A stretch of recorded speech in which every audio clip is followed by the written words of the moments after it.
ಓಂ ಶಾಂತಿ.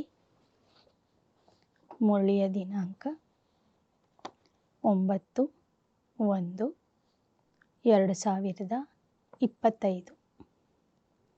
मीठे बच्चे, तुम्हें विकर्मों की सजा से मुक्त होने का पुरुषार्थ करना है।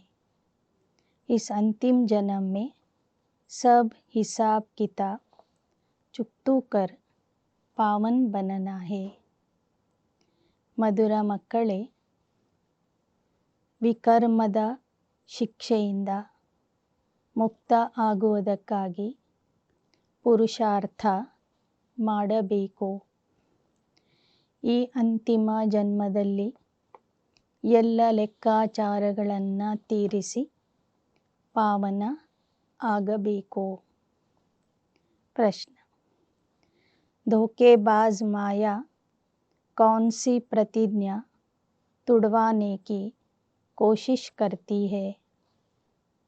ಮೋಸಗಾರ ಆಗಿರುವಂತಹ ಮಾಯೆ ಮಕ್ಕಳಿಂದ ಯಾವ ಪ್ರತಿಜ್ಞೆಯನ್ನು ಮುರಿಸಿ ಹಾಕ್ತದೆ, ಮುರಿಸುವಂತಹ ಪ್ರಯತ್ನ ಮಾಡ್ತದೆ?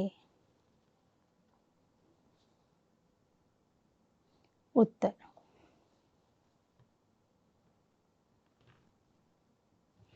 तुमने प्रतिज्ञा की है, कोई भी देहधारी से हम दिल नहीं लगाएंगे।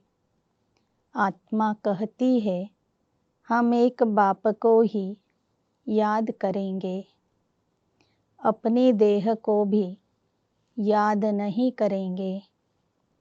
बाप देह सहित सबका संन्यास कराते हैं, परंतु माया यही प्रतिज्ञा तुड़वाती है।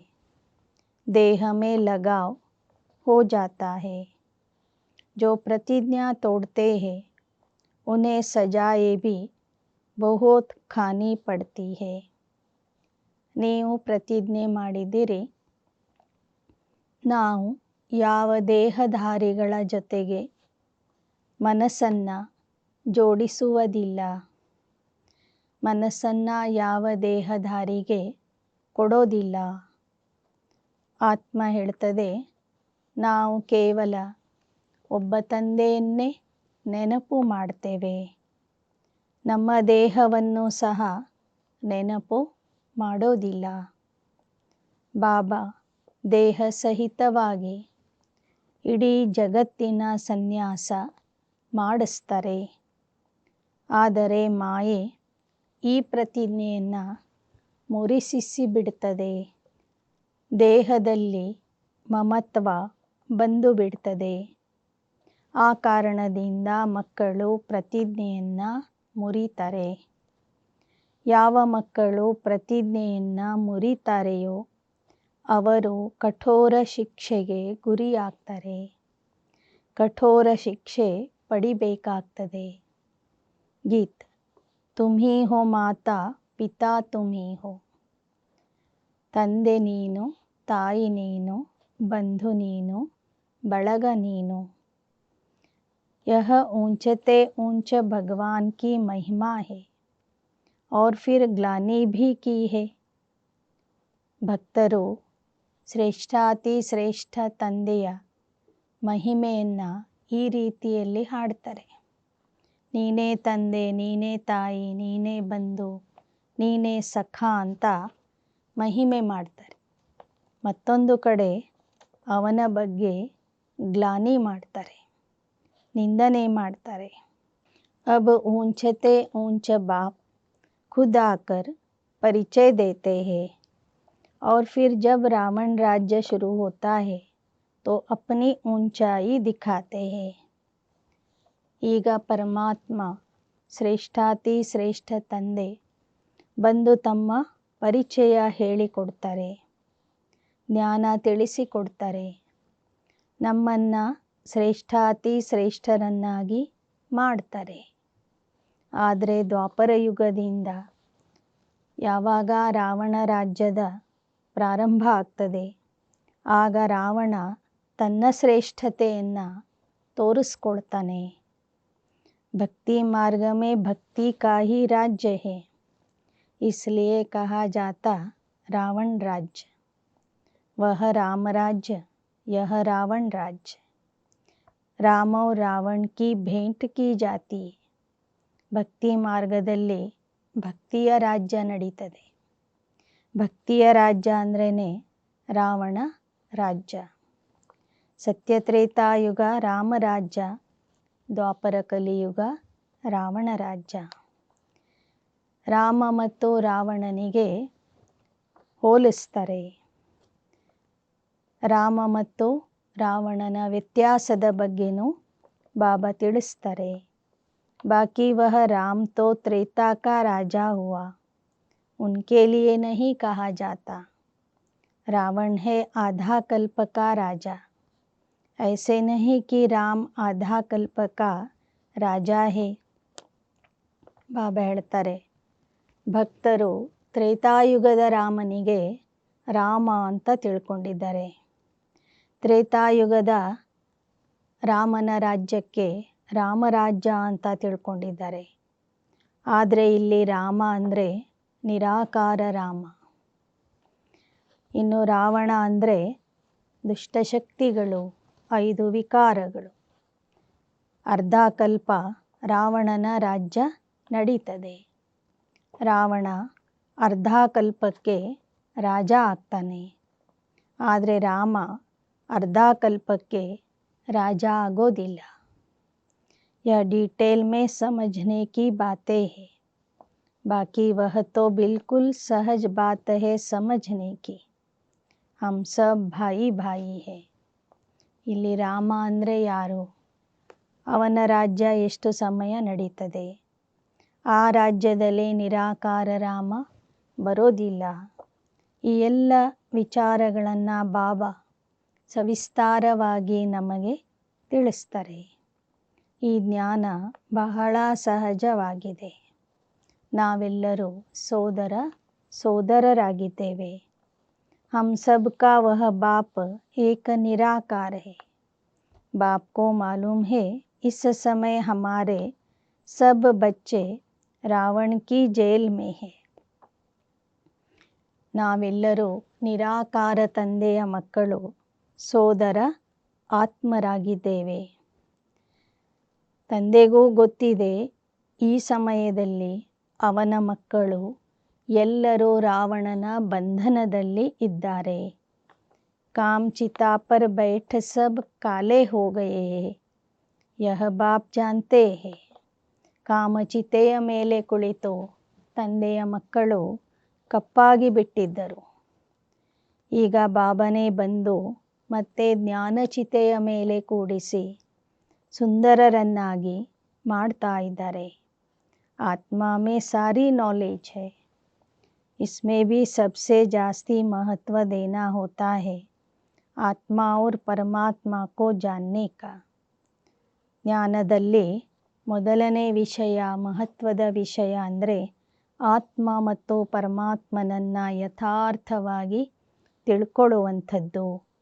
छोटी सी आत्मा में कितना पार्ट नोंधा हुआ है जो बजाती रहती है. देह अभिमान में आकर पार्ट बजाते हैं तो स्वधर्म को भूल जाते हैं. ಎಷ್ಟೊಂದು ಚಿಕ್ಕದಾದಂತಹ ಆತ್ಮದಲ್ಲಿ ಎಷ್ಟೊಂದು ದೊಡ್ಡ ಪಾತ್ರ ಅಡಗಿದೆ. ದೇಹಾಭಿಮಾನದಲ್ಲಿ ಬಂದು ಪಾತ್ರ ಮಾಡುವಾಗ ಮಕ್ಕಳು ತಮ್ಮ ಸ್ವಧರ್ಮವನ್ನು, ಆತ್ಮದ ಧರ್ಮವನ್ನು ಮರೀತಾರೆ. अब बाप आकर आत्मा अभिमानी बनाते हैं, क्योंकि आत्मा ही कहती है हम पावन बने. तो बाप कहते मामेकम याद करो. ತಂದೆ ಬಂದು ಹೇಳ್ತಾರೆ, ಮಕ್ಕಳೇ ಪಾವನ ಆಗಬೇಕಾದ್ರೆ ಆತ್ಮ ಅಭಿಮಾನಿ ಆಗ್ರಿ ಮತ್ತು ತಂದೆಯನ್ನು ನೆನಪು ಮಾಡ್ರಿ. ನೀವು ಆತ್ಮನೇ ಕೇಳ್ಕೊಂಡಿದ್ರಿ, ಹೇ ಪರಮಾತ್ಮ ಬಂದು ನಮ್ಮನ್ನು ಪಾವನ ಮಾಡು ಅಂತ. ಆತ್ಮ ಹಿ ಪುಕಾರ್ತಿ ಹೇ, ಹೇ ಪರಂ ಪಿತಾ, ಹೇ ಪತಿತ ಪಾವನ್, ಹಮ್ ಆತ್ಮಾಯೇ ಪತಿತ ಬನ್ ಗಯೇ ಹೇ, ಆಕರ್ ಹಮೇ ಪಾವನ್ ಬನಾओ. ಸಂಸ್ಕಾರ ತೋ ಸಬ್ ಆತ್ಮ ಮೇ ಹೇ ನ. ಆತ್ಮನೇ ಕೇಳ್ತಾ ಇತ್ತು, ಕರಿತಾ ಇತ್ತು, ಹೇ ಪರಮಾತ್ಮ ಬಂದು ನಮ್ಮನ್ನು ಪಾವನ ಮಾಡು. ಆತ್ಮದಲ್ಲಿನೇ ಪತಿತ ಸಂಸ್ಕಾರ ಇತ್ತು, ಈಗ ಪಾವನ ಸಂಸ್ಕಾರ ತುಂಬ್ಕೋಬೇಕಾಗಿದೆ. ಪತಿತ ಉನ್ಕೋ ಕಹಾ ಜಾತಾ ಜೋ ವಿಕಾರ ಮೇ ಜಾತೆ ಹೇ. ಆತ್ಮ ಪತಿತ ಆಗಿತ್ತು, ಯಾಕೆ ಅಂದರೆ ವಿಕಾರದಲ್ಲಿ ಹೋಗ್ತಿತ್ತು.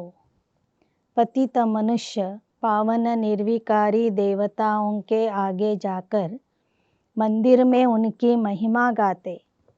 ಪತಿತ ಮನುಷ್ಯರು ಪಾವನ ನಿರ್ವಿಕಾರಿ ದೇವತೆಗಳ ಮುಂದೆ ಹೋಗಿ ಮಂದಿರದಲ್ಲಿ ಆ ಪಾವನ ದೇವತೆಗಳನ್ನು ಹೊಗಳ್ತಾ ಇದ್ರು, ಅವರ ಮಹಿಮೆ ಮಾಡ್ತಾ ಇದ್ರು. ಬಾಪ್ ಸಮझाते तुम ही पूज्य देवता थे, 84 जन्म लेते नीचे जरूर उतरना पड़े. यह खेल है पतित से पावन, पावन से पतित होने का. ಈಗ ತಂದೆ ಬಂದು ತಿಳಿಸ್ತಾ ಇದ್ದಾರೆ, ಮಕ್ಕಳೇ ನೀವೇ ಒಂದು ಸಮಯಕ್ಕೆ ಪೂಜ್ಯ ದೇವತೆಗಳಾಗಿದ್ರಿ. 84 ಜನ್ಮಗಳನ್ನು ತಗೊಳ್ತಾ ಈಗ ಕೆಳಗೆ ಬಂದಿದ್ದೀರಿ, ಪತಿತ ಆಗಿದ್ದೀರಿ. ಸೃಷ್ಟಿ ನಾಟಕದ ಆಟವೇ ಆಗಿದೆ.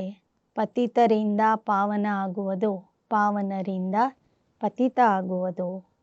ಸಾರಾ ಜ್ಞಾನ್ ಬಾಪ್ ಆಕರ್ ಇಶಾರೆ ಮೇ ಸಮझाते ಹೇ. ಬಾಬಾ ಬಂದು ನಮಗೆ ಎಲ್ಲ ಜ್ಞಾನವನ್ನು ಸೂಕ್ಷ್ಮವಾಗಿ ತಿಳಿಸಿಕೊಡ್ತಾರೆ. ಅಭಿ ಸಬ್ ಕಾ ಅಂತಿಮ ಜನ್ಮ ಹೇ, ಸಬ್ಕೋ ಹಿಸಾಬ್ ಕಿತಾಬ್ ಚುಕ್ತು ಕರ್ ಜಾನಾ ಹೇ. ಈಗ ಎಲ್ಲರ ಅಂತಿಮ ಜನ್ಮ ಆಗಿದೆ. ಎಲ್ಲರೂ ತಮ್ಮ ಅಂತಿಮ ಜನ್ಮದಲ್ಲಿ ಲೆಕ್ಕಾಚಾರವನ್ನು ತೀರಿಸಿ ಮನೆಗೆ ಹೋಗಬೇಕಾಗಿದೆ. बाबा साक्षात्कार कराते, पतित को अपने विकर्मों का दंड जरूर भोगना पड़ता है. ಬಾಬಾ ಮಕ್ಕಳಿಗೆ ಎಲ್ಲ ರೀತಿಯ ಸಾಕ್ಷಾತ್ಕಾರ ತೋರಿಸ್ತಾರೆ. ಯಾವ ಪಾಪಕ್ಕೆ ಯಾವ ಶಿಕ್ಷೆ ಅಂತಲೂ ತೋರಿಸ್ತಾರೆ. ಪಿಛಾಡಿ ಕಾ ಕೋಯಿ ಜನ್ಮ ದೇಕರ್ ಹಿ ಸಜಾ ದೇಂಗೆ. ಒಬ್ಬರ ಪಾಪ ಉಳಿದಿತ್ತು ಅಂದರೆ ಮತ್ತೆ ಇಲ್ಲಿಯೇ ಕೊನೆಗೆ ಹುಟ್ಟಿ ಬಂದು ದೇಹದ ಮೂಲಕ ಶಿಕ್ಷೆ ಅನುಭವಿಸಿ ಪಾಪ ಕಳ್ಕೋಬೇಕಾಗ್ತದೆ. ಮನುಷ್ಯ ತನ್ ಮೇ ಹಿ ಸಜಾ ಖಾಯೆಂಗೆ, ಇಸ್ಲಿಯೇ ಶರೀರ್ ಜರೂರ್ ಧಾರಣ ಕರ್ನಾ ಪಡ್ತಾ ಹೈ. ಆತ್ಮ ಫೀಲ್ ಕರ್ತಿ ಹೈ ಹಮ್ ಸಜಾ ಭೋಗ್ ರಹೆ. ಜೈಸೆ ಕಾಶಿ ಕಲ್ವಟ್ ಖಾನೆ ಸಮಯ ದಂಡ ಭೋಗ್ತೆ, किए हुए पापों का साक्षात्कार होता है. तब तो कहते क्षमा करो भगवान, हम फिर ऐसा नहीं करेंगे. ಬಾಬಾ ಹೇಳ್ತಾರೆ, ದೇಹದ ಮೂಲಕ ಆತ್ಮ ಶಿಕ್ಷೆ ಅನುಭವಿಸ್ತದೆ. ಹೇಗೆ ಕಾಶಿಯಲ್ಲಿ ಜೀವಹತ್ಯೆ ಮಾಡಿಕೊಳ್ಳುವವರಿಗೆ ಬಹಳ ದುಃಖ ಕಷ್ಟದ ಅನುಭವ ಆಗ್ತದೆ.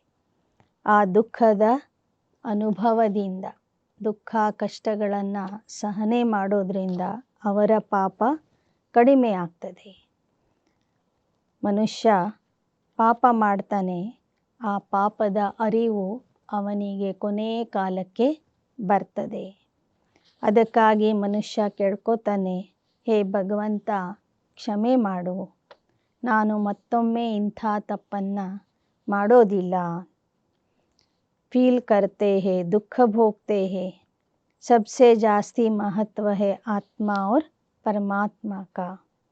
ಎಲ್ಲಕ್ಕಿಂತಲೂ ಮಹತ್ವದ ವಿಷಯ ಅಂದರೆ ಆತ್ಮ ಮತ್ತು ಪರಮಾತ್ಮನ ಜ್ಞಾನ. ಆತ್ಮ ही 84 जन्मों का पार्ट बजाती है. आत्मा सबसे पावरफुल हुई ना.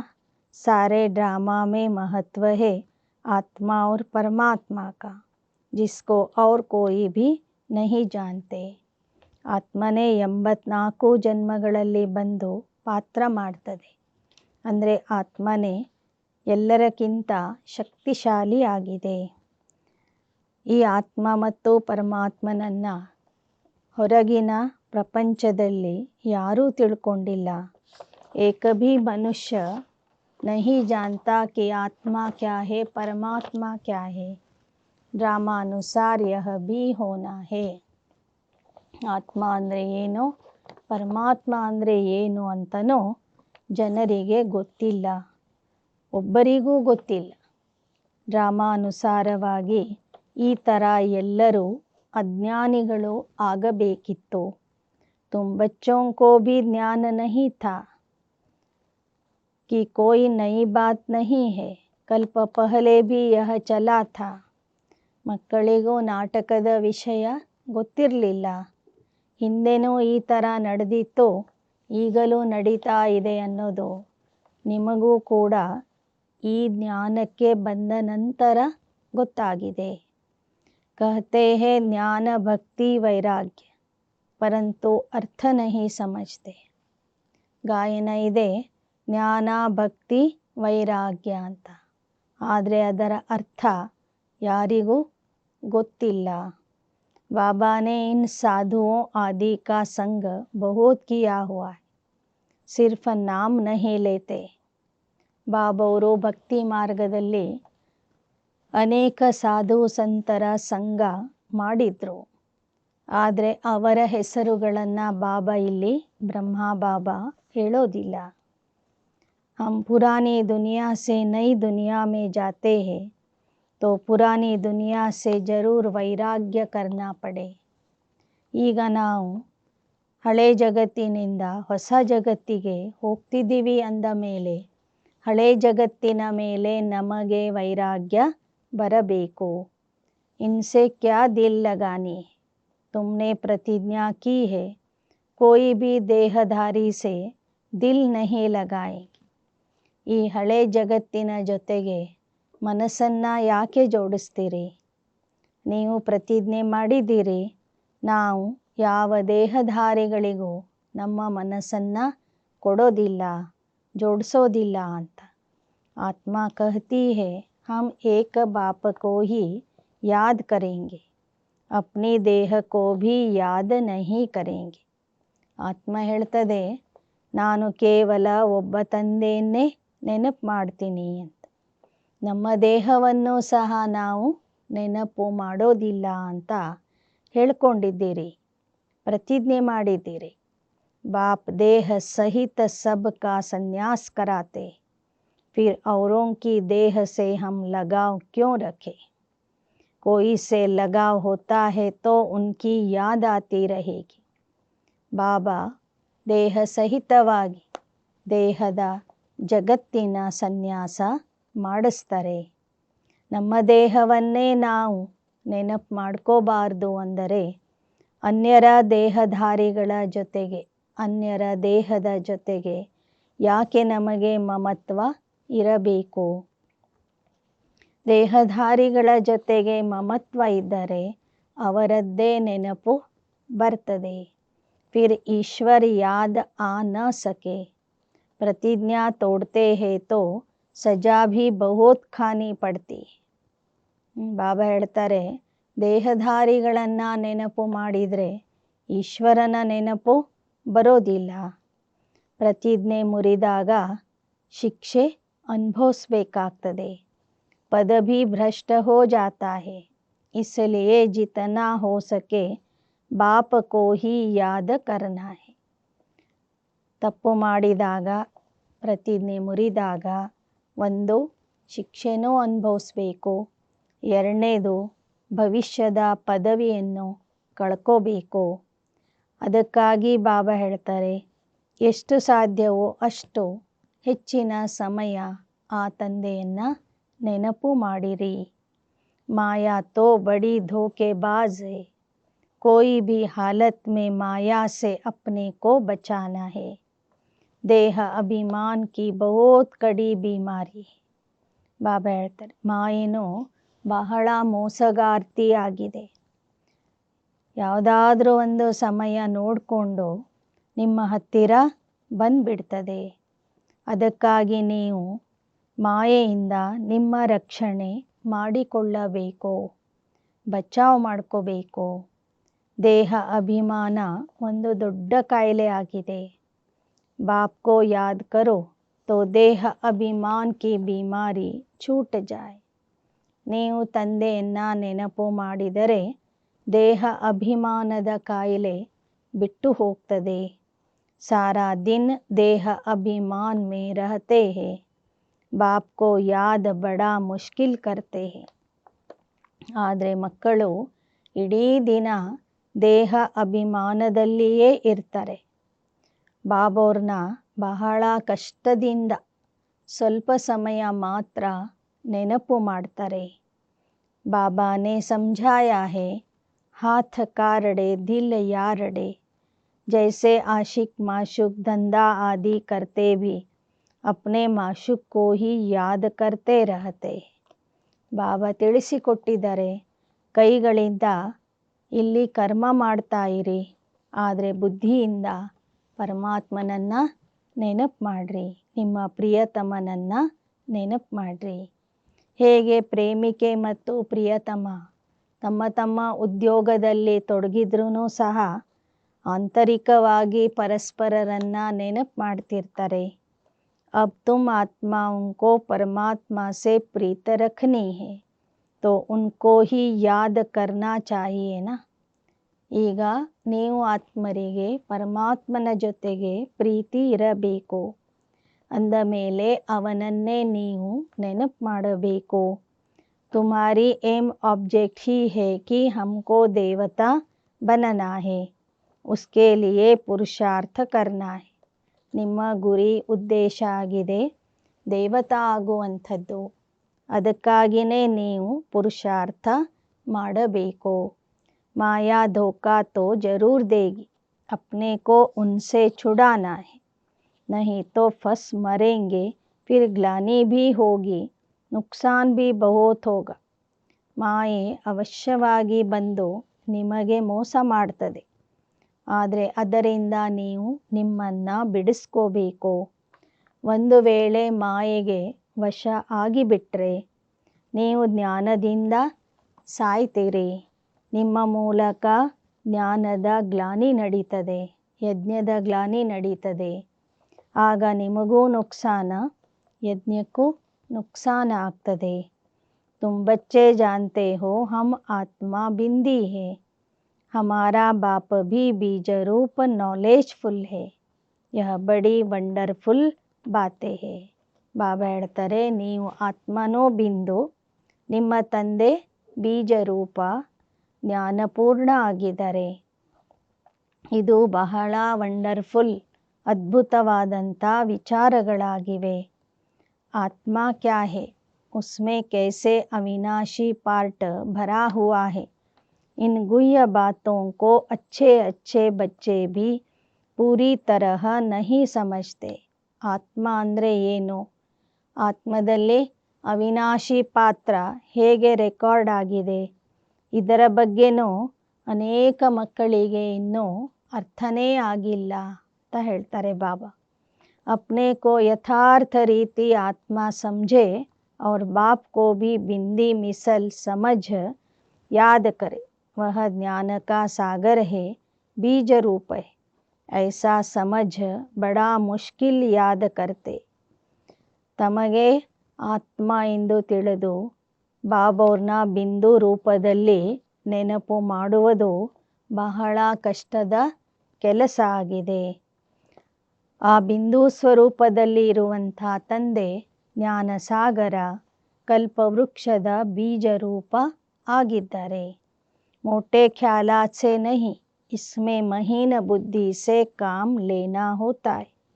हम आत्मा है, हमारा बाप आया हुआ है, वह बीज रूप नॉलेजफुल है. ಮೇಲ್ನೋಟಕ್ಕೆ ಯೋಗ ಸಹಜ ಅನ್ನಿಸ್ತದೆ, ಆದರೆ ನೆನಪು ಮಾಡೋದರಲ್ಲಿ ಬಹಳ ಸೂಕ್ಷ್ಮ ಬುದ್ಧಿ ಬೇಕು. ನಾವು ಆತ್ಮ, ನಮ್ಮ ತಂದೆ ಬೀಜರೂಪ, ಆ ತಂದೆಯೇ ಈಗ ಬಂದಿದ್ದಾನೆ ಅಂತ ಯಥಾರ್ಥವಾಗಿ ತಿಳ್ಕೋಬೇಕು. हमको नॉलेज सुना रहे, धारणा भी मुझ छोटी सी आत्मा में होती. ಆ ತಂದೆನೇ ಬಂದು ನಮಗೆ ಧಾರಣೆ ಮಾಡಿಸ್ತಾ ಇದ್ದಾರೆ. ಧಾರಣೆ ಚಿಕ್ಕದಾದಂಥ ಆತ್ಮದಲ್ಲಿ ಆಗ್ತಾ ಇದೆ. ऐसे बहुत है जो मोटी रीति सिर्फ कह देते ಆತ್ಮ और ಪರಮಾತ್ಮ. ಮೇಲ್ಮೇಲೆ ಎಲ್ಲರೂ ಹೇಳಿಬಿಡ್ತಾರೆ ಆತ್ಮ ಮತ್ತು ಪರಮಾತ್ಮನ ಜ್ಞಾನ ಅಂತ. ಲೇಕಿನ್ ಯಥಾರ್ಥ ರೀತಿ ಬುದ್ಧಿ ಮೇ ಆತಾ ನಹಿ. ಆದರೆ ಯಥಾರ್ಥವಾಗಿ ನಾನು ಆತ್ಮ ಅಂದರೆ ಹೇಗಿದ್ದೀನಿ, ಏನಿದ್ದೀನಿ, ಆತ್ಮಿಕ ಸ್ಥಿತಿಯಲ್ಲಿ ಇರೋದು ಹೇಗೆ, ಪರಮಾತ್ಮ ಯಾವ ಥರ ಇದ್ದಾನೆ, ಹೇಗಿದ್ದಾನೆ, ಎಲ್ಲಿದ್ದಾನೆ, ಅವನನ್ನು ಯಥಾರ್ಥವಾಗಿ ನೆನಪು ಮಾಡೋದು ಹೇಗೆ, ಇದು ಎಲ್ಲರಿಗೂ ಒಂದೇ ಥರ ಅರ್ಥ ಆಗೋದಿಲ್ಲ. ना से तो मोटी रीति याद करना भी ठीक है, परंतु वह यथार्थ याद ಜಾಸ್ತಿ ಫಲದಾಯಕ. ಏನೂ ಅರ್ಥ ಆಗದೆ ಹೋದರೆ ನಾನು ಆತ್ಮ, ಪರಮಾತ್ಮನ ಮಗು, ನೀನು ತಂದೆ, ಶಾಂತಿ ಸಾಗರ, ದಯಾಸಾಗರ ಅಂತ ಹೇಳಿಕೊಂಡು ನೆನಪು ಮಾಡಿದರೂ ಪರವಾಗಿಲ್ಲ. ಆದರೆ ಯಥಾರ್ಥವಾಗಿ ಅರ್ಥ ಮಾಡ್ಕೊಂಡು ನೆನಪು ಮಾಡೋದರಲ್ಲಿ ಫಲ ಜಾಸ್ತಿ ಇದೆ. वह इतना ऊंच पद पा नहीं सके, इसमें बड़ी मेहनत है. मैं आत्मा छोटी सी बिंदु हूँ, बाबा भी इतनी छोटी सी बिंदु है, उनमें सारा ज्ञान है. ನಾನು ಆತ್ಮ ಸೂಕ್ಷ್ಮಾತಿ ಸೂಕ್ಷ್ಮ ಬಿಂದು ಆಗಿದ್ದೀನಿ. ನನ್ನ ತಂದೆ ಪರಮಾತ್ಮನು ಬಿಂದು ಆಗಿದ್ದರೆ ಆ ಬಿಂದು ಪರಮಾತ್ಮನಲ್ಲಿ ಇಡೀ ಜ್ಞಾನ ಅಡಗಿದೆ ಅನ್ನೋದನ್ನು ಯಥಾರ್ಥವಾಗಿ ತಿಳ್ಕೋಬೇಕು. यह भी यहाँ तुम बैठे हो तो कुछ बुद्धि में आता है, लेकिन चलते फिरते वह चिंतन रहे सो नहीं. ಈ ವಿಚಾರವೂ ಸಹ ಮಧುಬನದಲ್ಲಿ ಪರಮಾತ್ಮನ ಸನ್ಮುಖದಲ್ಲಿ ಕೇಳುವಾಗ ಅರ್ಥ ಆಗಿರ್ತದೆ. ಆದರೆ ನಂತರ ಓಡಾಡುವಾಗ, ನಡೆದಾಡುವಾಗ ಮತ್ತೆ ನೀವು ಆತ್ಮ ಮತ್ತು ಪರಮಾತ್ಮನನ್ನು ಮರಿತೀರಿ, ಭೂಲ್ ಜಾತೆ. ಸಾರಾ ದಿನ್ ವಹಿ ಚಿಂತನ್ ರಹೆ, ಯಹ ಹೇ ಸಚ್ಚಿ ಸಚ್ಚಿ ಯಾದ್. ಇಡೀ ದಿನ ನನ್ನನ್ನು ಆತ್ಮ ಅಂತ ತಿಳ್ಕೊಂಡು ತಂದೆಯನ್ನು ನೆನಪು ಮಾಡೋದೇನಾಗಿದೆ, ಅದು ಸತ್ಯವಾದ ನೆನಪಾಗಿದೆ. कोई सच बताते नहीं कि हम कैसे याद करते, भल चार्ट भेजते हैं परंतु यह नहीं लिखते कि ऐसे अपने को बिंदी समझ और बाप को भी बिंदी समझ याद करता हूँ. ಮಕ್ಕಳು ಚಾರ್ಟನ್ನು ಕಳಿಸ್ತಾರೆ, ಚಾರ್ಟ್ ಬರೀತಾರೆ. ಆದರೆ ಯಾವ ಥರ ನಾನು ಬಾಬವ್ರನ್ನ ನೆನಪು ಮಾಡ್ತಿದ್ದೀನಿ ಅಂತ ಬರೆಯೋದಿಲ್ಲ. सच्चाई से पूरा लिखते नहीं, बल बहुत अच्छी अच्छी मुरली चलाते हैं परंतु योग बहुत कम है. ಬಾಬಾ ಹೇಳ್ತಾರೆ, ಮುರಳಿನೂ ಬಹಳ ಚೆನ್ನಾಗಿ ನುಡಿಸ್ತಾರೆ, ಆದರೆ ಯೋಗದ ವಿಷಯದಲ್ಲಿ ಹಿಂದಿದ್ದಾರೆ. ದೇಹ ಅಭಿಮಾನ್ ಬಹುತ್ है, इस गुप्त बात को पूरा समझते नहीं, स्मरण नहीं करते हैं, याद से ही पावन बनना है. ದೇಹಾಭಿಮಾನ ಇನ್ನೂ ಮಕ್ಕಳಲ್ಲಿ ಬಹಳಷ್ಟು ಇದೆ. ಆದ್ದರಿಂದ ಕೆಲವು ಗಹನವಾದ ವಿಚಾರಗಳನ್ನು, ಗುಪ್ತವಾದ ವಿಚಾರಗಳನ್ನು ಸರಿಯಾಗಿ ಮಕ್ಕಳು ತಿಳ್ಕೊಳ್ತಾ ಇಲ್ಲ, ಸ್ಮರಣೆನೂ ಮಾಡ್ತಿಲ್ಲ. ಯಾದ ಸೇ ಹಿ ಪಾವನ್ ಬನನಾ ಹೇ, ಪಹಲೆ ತೋ ಕರ್ಮಾತೀತ ಅವಸ್ಥಾ ಚಾಹಿಯೇ. ನೆನಪು ಮಾಡೋದ್ರಿಂದನೇ ಆತ್ಮ ಪಾವನ ಆಗ್ತದೆ. ಪಾವನ ಆಗಲಿಕ್ಕೆ ಕರ್ಮಾತೀತ ಅವಸ್ಥೆಯು ಬೇಕು. ವಹಿ ಊಂಚ ಪದ ಪಾ ಸಕ್ತೆ ಹೈ. ಯಾರು ಕರ್ಮಾತೀತ ಅವಸ್ಥೆಗೆ ತಲುಪ್ತಾರೋ ಅವರೇ ಉನ್ನತವಾದ ಸ್ಥಿತಿಗೆ ತಲುಪ್ತಾರೆ, ಉನ್ನತ ಪದವಿಯನ್ನು ಪಡ್ಕೊಳ್ತಾರೆ. ಬಾಕಿ ಮುರಳಿ ಬಜಾನೆ ವಾಲೆ ತೋ ಢೇರ್ ಹೈ, ಲೇಕಿನ್ ಬಾಬಾ ಜಾನ್ತೆ ಹೈ ಯೋಗ ಮೇ ರಹ ನಹಿ ಸಕ್ತೆ. ಮುರಳಿ ನುಡಿಸುವಂಥವರು ಬಹಳ ಜನ ಇದ್ದಾರೆ, ಆದರೆ ಯೋಗದಲ್ಲಿ ಇರುವಂಥವರು ಕಡಿಮೆ ಜನ ಇದ್ದಾರೆ.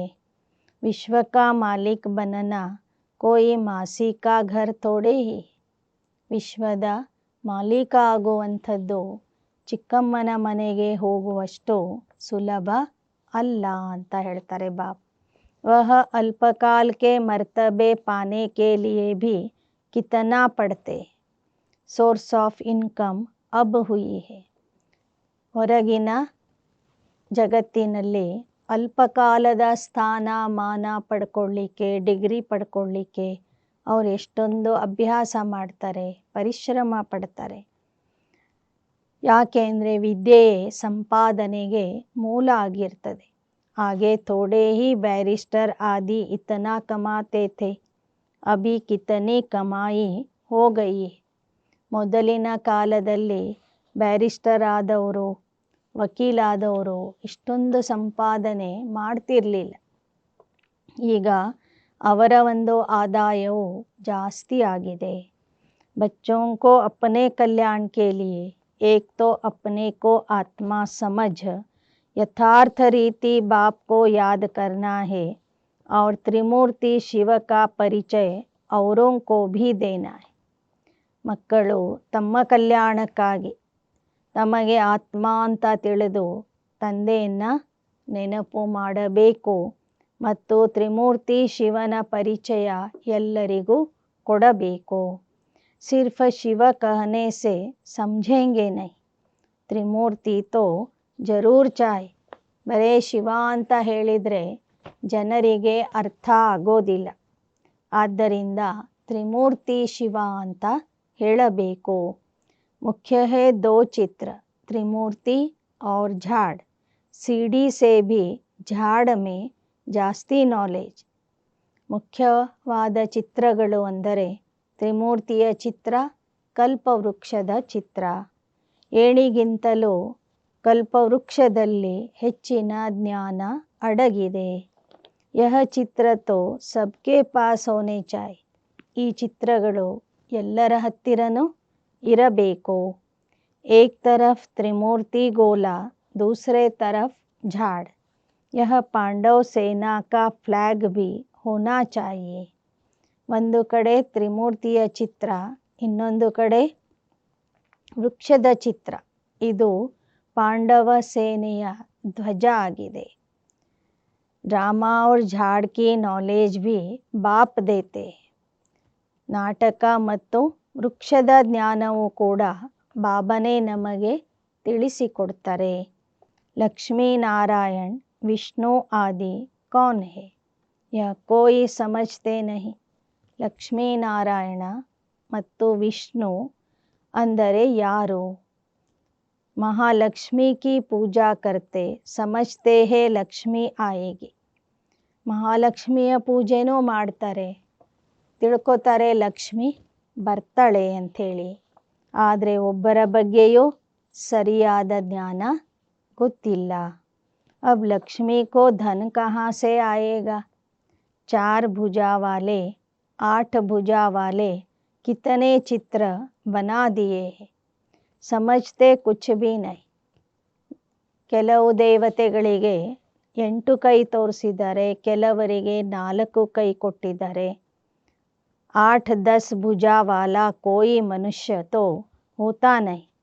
ಆದರೆ ಅದರ ಅರ್ಥ ಒಬ್ಬರಿಗೂ ಗೊತ್ತಿಲ್ಲ. 8-10 ಕೈ ಇರುವಂಥವರು ಯಾರೂ ಇರೋದಿಲ್ಲ. ಜಿಸ್ಕೋ ಜೋ ಆಯಾ ಸೋ ಬನಾಯ, ಬಸ್ ಚಲ್ ಪಡ. कोई ने मत दी कि हनुमान की पूजा करो, बस चल पड़ा. ಯಾರಿಗೆ ಯಾವ ಥರ ವಿಚಾರ ಬಂತು ಅದೇ ಥರ ನಡ್ಕೊಳ್ಳಿಕ್ಕೆ ಶುರು ಮಾಡಿದರು. ಕೆಲವ್ರು ಹೇಳಿದರು ಹನುಮಂತನ ಪೂಜೆ ಮಾಡಿದರೆ ಎಲ್ಲ ರೀತಿಯ ಪ್ರಾಪ್ತಿ ಆಗ್ತದೆ ಅಂತ. ಆಗ ಎಲ್ಲರೂ ಹನುಮಂತನ ಪೂಜೆ ಶುರು ಮಾಡಿದರು. ದಿಖಾತೆ ಹೇ ಸಂಜೀವನಿ ಬೂಟಿ ಲೇ ಆಯ, ಉಸ್ಕಾ ಭಿ ಅರ್ಥ ತುಮ್ ಬಚ್ಚೆ ಸಮಜ್ತೆ. ರಾಮಾಯಣದಲ್ಲಿ ಕಥೆ ಹೇಳ್ತಾರೆ, ಹನುಮಂತ ಸಂಜೀವನಿ ಔಷಧಿನೇ ಎತ್ಕೊಂಡು ಬಂದ ಅಂತ, ಪರ್ವತ ಸಹಿತವಾಗಿ ಎತ್ಕೊಂಡು ಬಂದ. ಅದರ ಅರ್ಥ ನಿಮಗೀಗ ತಿಳಿದಿದೆ. ಸಂಜೀವನಿ ಬೂಟಿ ತೋ ಹೇ ಮನ್ ಮನಾ ಭವ. ವಿಚಾರ ಕಿಯಾ ಜಾತಾ ಹೇ ಜಬ್ ತಕ್ ಬ್ರಾಹ್ಮಣ ನ ಬನೆ, बाप का परिचय न मिले तब तक वर्थ नाट ए पेनी है. ಸಂಜೀವನಿ ಔಷಧಿ ಅಂದ್ರೇ ಮನ್ಮನಾಭವ. ಈಗ ವಿಚಾರ ಮಾಡ್ರಿ, ಎಲ್ಲಿಯ ತನಕ ನೀವು ಬ್ರಾಹ್ಮಣ ಆಗೋದಿಲ್ಲ, ತಂದೆಯ ಪರಿಚಯ ತಿಳ್ಕೊಳ್ಳೋದಿಲ್ಲ, ಸಂಗಮ ಯುಗದಲ್ಲಿ ಅವನಿಂದ ಜ್ಞಾನ ಪಡ್ಕೊಳ್ಳೋದಿಲ್ಲ, ಅಲ್ಲಿಯವರೆಗೆ ನೀವು ಕೌಡೆ ಸಮಾನ ಆಗಿರ್ತೀರಿ. मर्तबे का मनुष्यों को कितना अभिमान, उन्हों को तो समझाने में बड़ी मुश्किलात है. ಪ್ರತಿಯೊಬ್ಬರಿಗೂ ಅವರ ಸ್ಥಾನಮಾನದ ಬಗ್ಗೆ ಎಷ್ಟೊಂದು ಅಭಿಮಾನ ಇರ್ತದೆ. ಅಂಥವ್ರಿಗೆ ಜ್ಞಾನ ತಿಳಿಸೋದು ಬಹಳ ಕಷ್ಟ ಆಗ್ತದೆ. ರಾಜಾಯಿ ಸ್ಥಾಪನ್ ಕರ್ನೆ ಮೇ ಕಿತನಿ ಮೆಹನತ್ ಲಗ್ತಿ, ವಹ ಹೇ ಬಾಹುಬಲ್ ಯಹ ಹೇ ಯೋಗಬಲ್. ರಾಜಧಾನಿಯ ಸ್ಥಾಪನೆ ಮಾಡಲಿಕ್ಕೆ ಬಹಳ ಕಷ್ಟಪಡಬೇಕಾಗ್ತದೆ. ಹೊರಗಿದೆ ಬಾಹುಬಲ, ಸಂಗಮ ಯುಗದ ಮಕ್ಕಳಲ್ಲಿ ಇದೆ ಯೋಗ ಬಲ. ಯಹ ಬಾತೆ ಶಾಸ್ತ್ರೋ ಮೇ ತೋ ಹೈ ನಹಿ, ವಾಸ್ತವ ಮೇ ತುಮ್ ಕೋಯಿ ಶಾಸ್ತ್ರ ಆದಿ ರೆಫರ್ ನಹಿ ಕರ್ ಸಕ್ತೆ ಹೋ. ಈ ಮಾತುಗಳು ಶಾಸ್ತ್ರಗಳಲ್ಲಿ ಇಲ್ಲ, ನೀವು ಯಾವ ಶಾಸ್ತ್ರ ಪುರಾಣದ ಉದಾಹರಣೆ ಕೊಡಬಾರದು.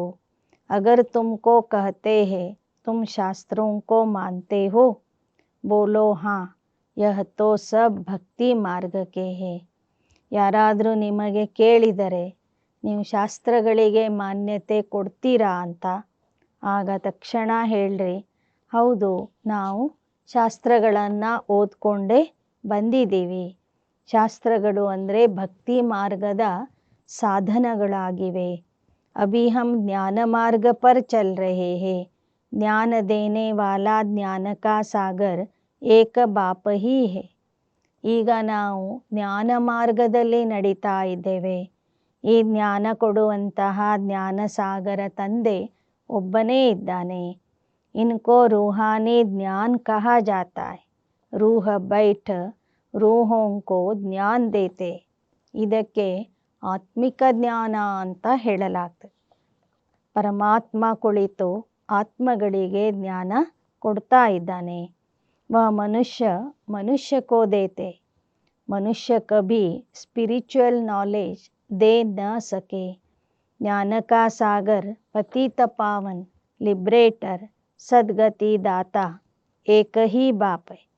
ಮನುಷ್ಯರು ಮನುಷ್ಯರಿಗೆ ಸತ್ಯ ಆಧ್ಯಾತ್ಮಿಕ ಜ್ಞಾನ ಹೇಳಲಿಕ್ಕೆ ಆಗೋದಿಲ್ಲ.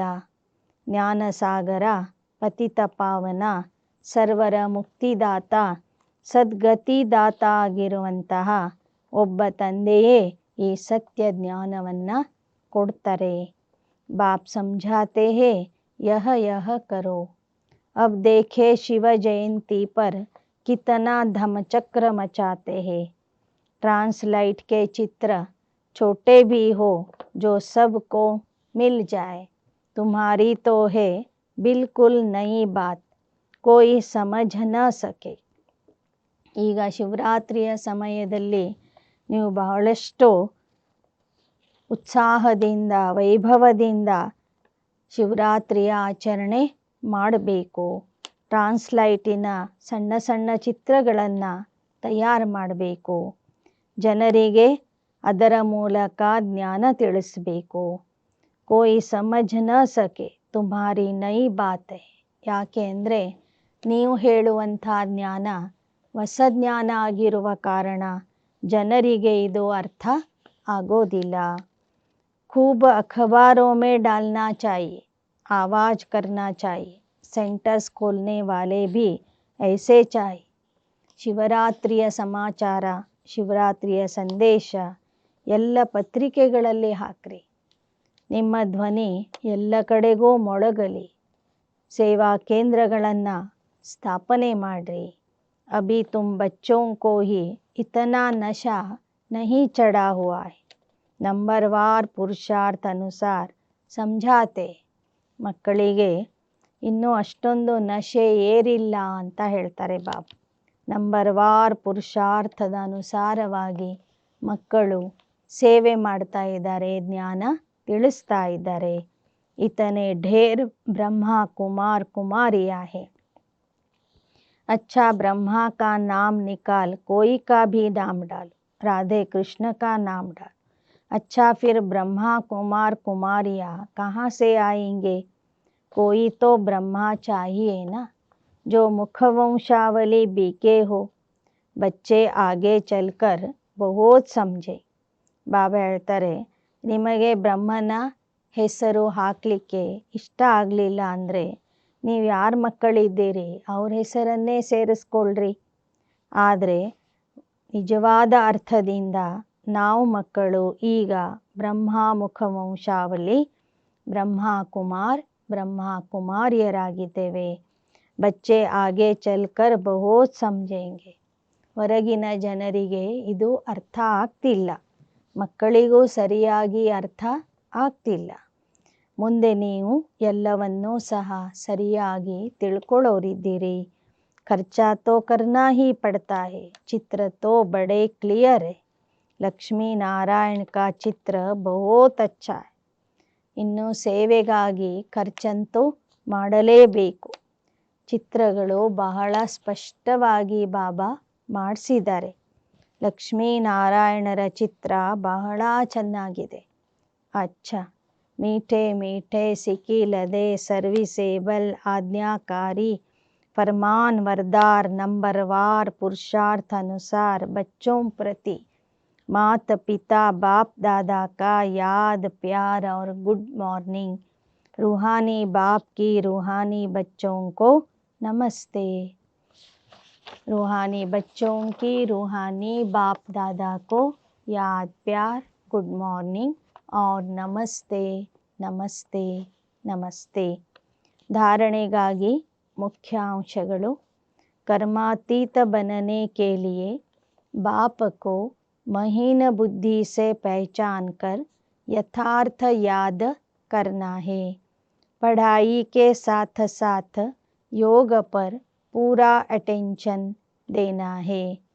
कर्मातीತ ಆಗಬೇಕಾದರೆ ಜ್ಞಾನವನ್ನು ಸೂಕ್ಷ್ಮವಾಗಿ ಅರ್ಥ ಮಾಡಿಕೊಂಡು, ಸೂಕ್ಷ್ಮವಾಗಿ ತಿಳಿದುಕೊಂಡು, ಯಥಾರ್ಥವಾಗಿ ತಂದೆಯನ್ನು ನೆನಪು ಮಾಡಬೇಕು. ವಿದ್ಯಾಭ್ಯಾಸದ ಜೊತೆಗೆ ಯೋಗದ ಕಡೆಗೆ ವಿಶೇಷ ಗಮನ ಕೊಡಬೇಕು. ಎರಡನೇದು, ಸ್ವಯಂ ಕೋ ಮಾಯಾ ಕೆ ಧೋಕೆ ಸೆ ಬಚಾನಾ ಹೈ. कोई की भी देह में लगाव नहीं रखना है. सच्ची प्रीत एक बाप से रखनी है. देह अभिमान में नहीं आना है.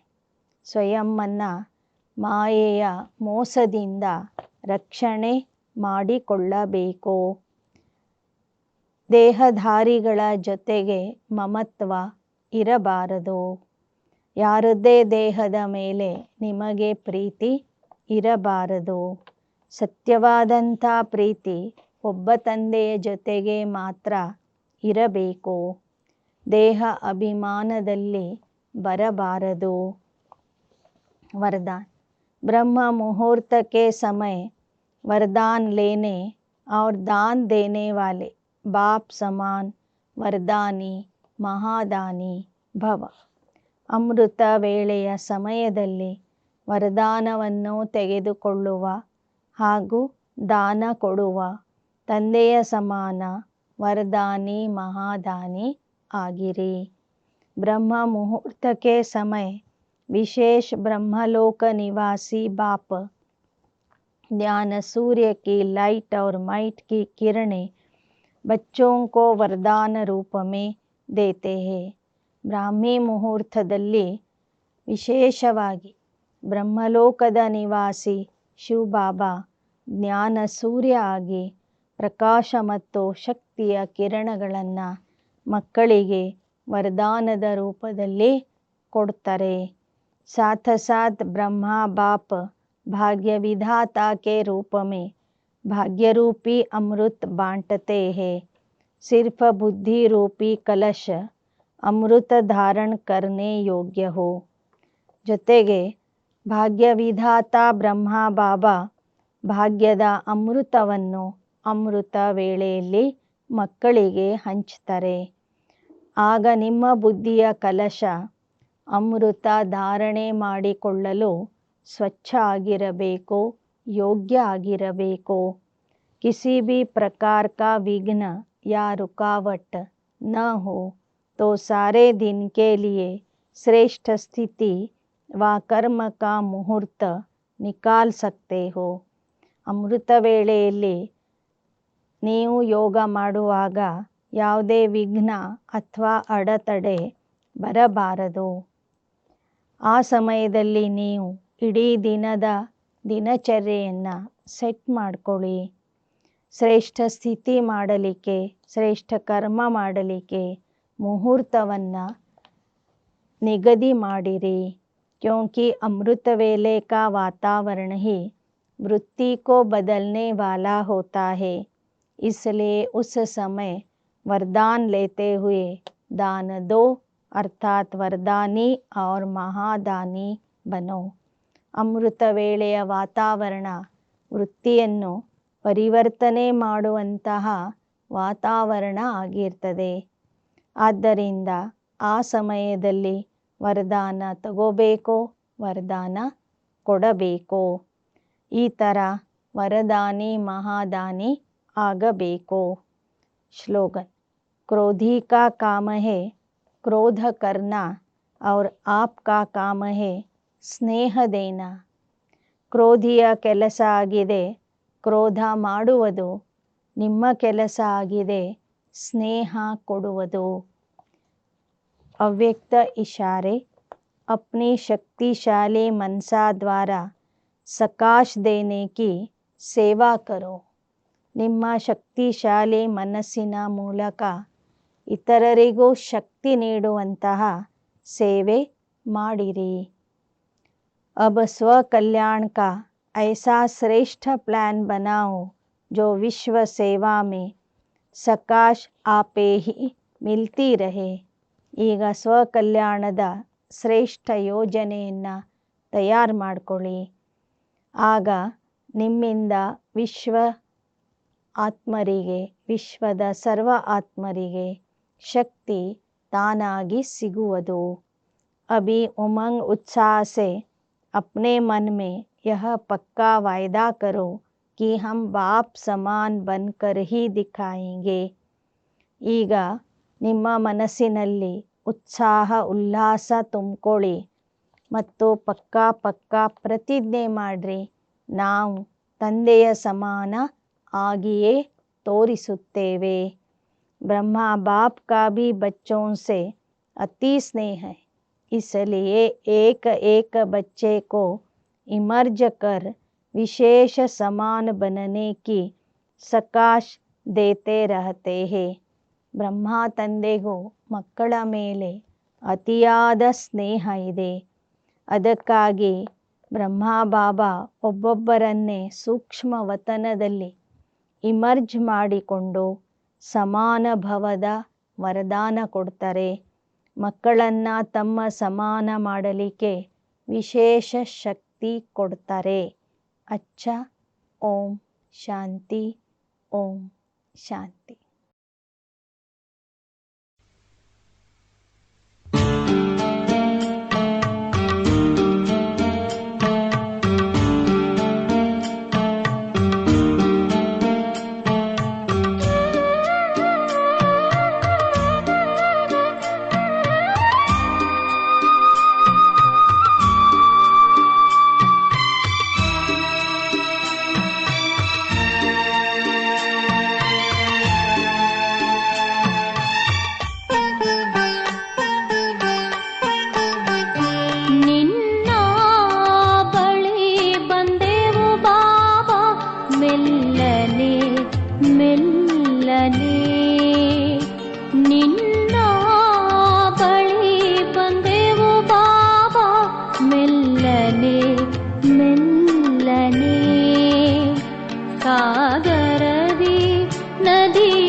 ನಿನ್ನ ಬಳಿ ಬಂದೆ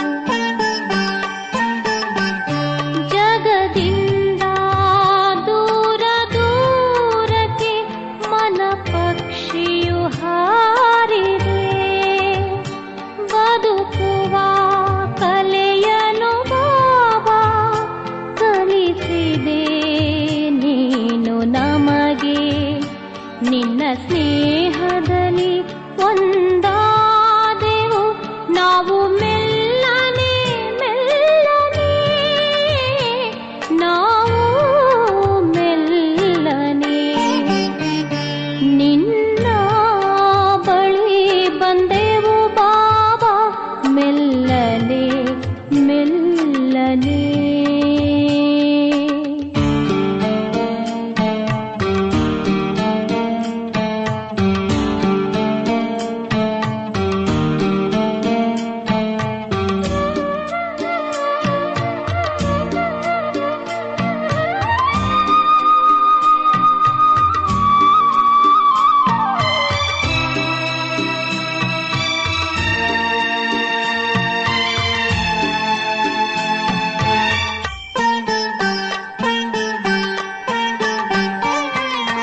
ಹೃದಯದಲ್ಲಿ ನಮ್ಮ ನಿರಿಸಿನಿ ಖುಷಿಯನ್ನು ನೀಡಿದೆ, ಹೃದಯದಲ್ಲಿ ನಮ್ಮ ನಿರಿಸಿನಿ ಖುಷಿಯನ್ನು ನೀಡಿದೆ. ಜನ್ಮ ಜನ್ಮದ ಆಸೆಗಳನ್ನು ನೀ ಪೂರ್ಣಗೊಳಿಸಿದೆ. ನಿನ್ನ ನೆನಪಲಿ ಕರಗಿ ಹೋದೆವು ನಾವು ಮೆಲ್ಲನೆ ಮೆಲ್ಲನೆ, ನಾವು ಮೆಲ್ಲನೆ ನಿನ್ನ ಬಳಿ ಬಂದೆವು ಬಾಬಾ, ಮೆಲ್ಲನೆ ಮೆಲ್ಲನೆ.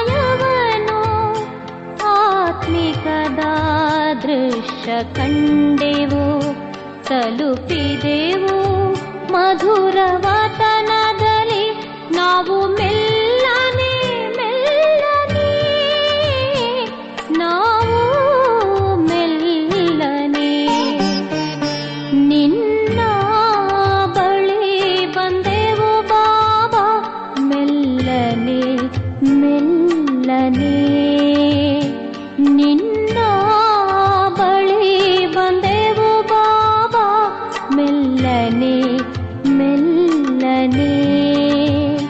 ಸಾಗರದಿ ನದಿಯು ಸೇರುವಂತೆ ಮೆಲ್ಲನೆ ಮೆಲ್ಲನೆ, ನಾವು ಮೆಲ್ಲನೆ ನಿನ್ನ ಬಳಿ ಬಂದೆವು ಬಾಬಾ, ಮೆಲ್ಲನೆ ಮೆಲ್ಲನೆ ನಿನ್ನ ಬಳಿ ಬಂದೆವು ಬಾಬಾ, ಮೆಲ್ಲನೆ ಮೆಲ್ಲನೆ.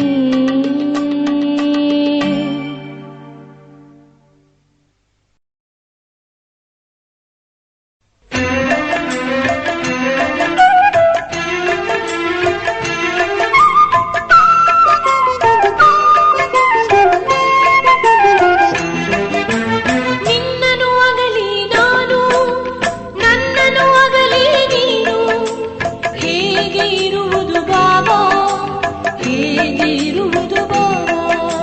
ನಿನ್ನನು ಅಗಲಿ ನಾನು, ನನ್ನನು ಅಗಲಿ ನೀನು, ಹೇಗೆ ಇರುವುದು ಬಾಬಾ, ಹೇಗೆ ಇರುವುದು ಬಾಬಾ.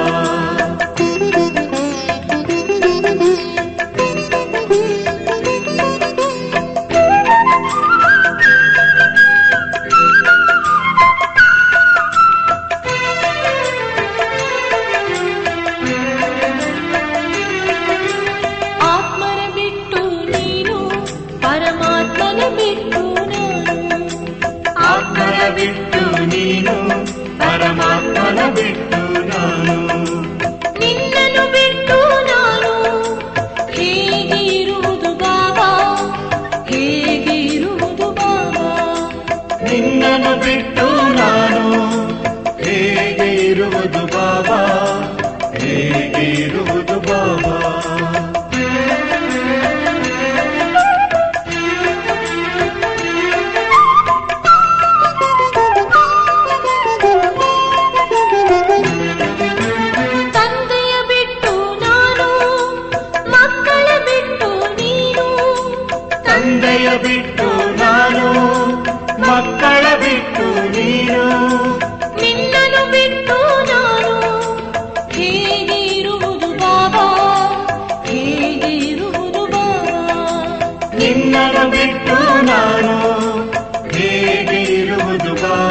ತಿಳಿಸಿ ನೀನು ಯೋಗವ ಕಲಿಸಿದೆ ನೀನು.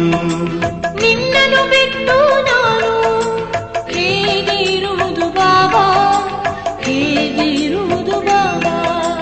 ನಿನ್ನನ್ನು ಬಿಟ್ಟು ನಾನು ಹೇಗೆ ಇರುವುದು ಬಾಬಾ, ಹೇಗೆ ಇರುವುದು ಬಾಬಾ.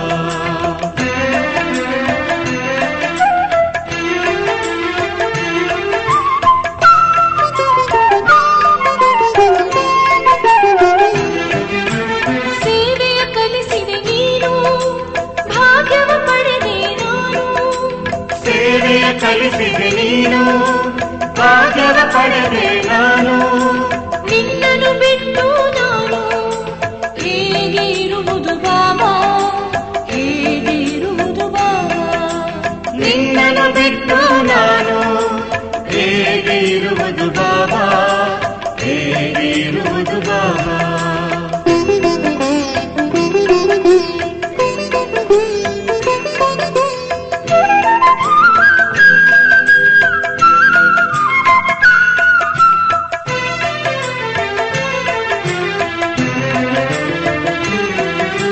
ಸ್ನೇಹವ ಕೊಟ್ಟೆ ನೀನು ಸಂಬಂಧವ ಬೆಳೆಸಿದೆ ನಾನು. ಸ್ನೇಹವ ಕೊಟ್ಟೆ ನೀನು ಸಂಬಂಧವ ಬೆಳೆಸಿದೆ ನಾನು. ನಿನ್ನನ್ನು ಬಿಟ್ಟು ನಾನು ಹೇಗೆ ಇರುವುದು ಬಾಬಾ, ಹೇಗೆ ಇರುವುದು ಬಾಬಾ. ನಿನ್ನನ್ನು ಬಿಟ್ಟು ನಾನು ಹೇಗೆ ಇರುವುದು ಬಾಬಾ, ಹೇಗೆ ಇರುವುದು ಬಾಬಾ.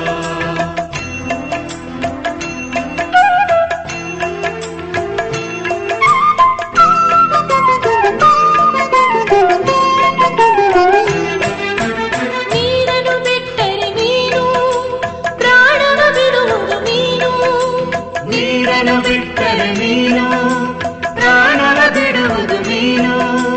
ನಿನ್ನನ್ನು ಬಿಟ್ಟರೆ ನಾನು ಹೇಗೆ ಬದುಕಲಿ ಬಾಬಾ, ಹೇಗೆ ಬದುಕಲಿ ಬಾಬಾ. ನಿನ್ನನ್ನು ಬಿಟ್ಟರೆ ನಾನು ಹೇಗೆ ಬದುಕಲಿ ಬಾಬಾ, ಹೇಗೆ ಬದುಕಲಿ ಬಾಬಾ. ನಿನ್ನನ್ನು ಅಗಲಿ